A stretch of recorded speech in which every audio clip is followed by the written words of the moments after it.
Devant leur petit écran connecté à la chaîne du peuple, ces deux Camerounais installés à Rabat au Maroc suivent attentivement le traditionnel discours de fin d'année du chef de l'État Paul Biya. Afin de répondre aux préoccupations des populations et d'améliorer leur bien-être.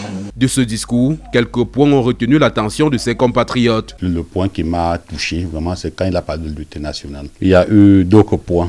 Quand le président de la République a parlé de 50 milliards qui pourra être mis pour soutenir les jeunes et les femmes, que ce ne soit pas un argent qui sera utilisé dans des bureaux et les bénéficiaires même ne verront rien. Des annonces qui, selon eux, ne devraient pas rester dans les papiers, mais se matérialiser à travers des réalisations concrètes, pouvant permettre au Cameroun de rattraper son grand retard en termes d'infrastructures par rapport à certains pays africains, parmi lesquels celui qui les accueille. Il a parlé des infrastructures, surtout. Je suis au royaume Chérifia, au Maroc. Quand j'arrivais ici, à l'époque, ce que j'ai vu, ce n'était pas la même chose aujourd'hui. Mais avec si peu de temps, les choses sont beaucoup développées.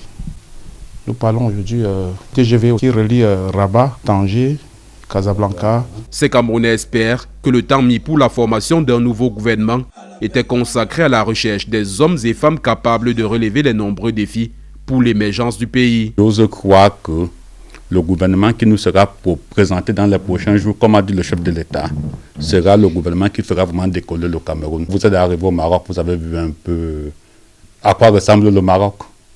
Parfois, nous-mêmes qui sommes ici, nous demandons qu'est-ce que le Maroc a de plus que nous. Cependant, au lendemain d'une élection présidentielle tendue, ces Camerounais espéraient des actes d'apaisement de Paul Biya. Je souhaite d'ailleurs, il ne se fait pas tard, que le président essaie de voir la situation des gens qui sont incarcérés.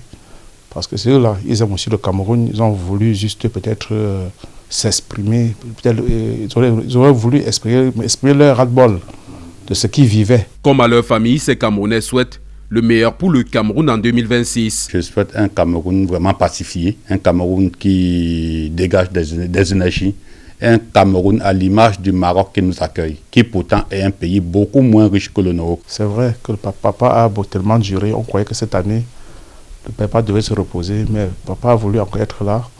Tout ce qu'on souhaite, c'est que le père essaie de changer, de mettre quelque chose de bien avant de céder le pouvoir. Les premiers mois de l'année 2026 seront pour eux l'occasion d'apprécier la volonté réelle ou pas de Paul Biya de donner un coup d'accélérateur au développement du Cameroun.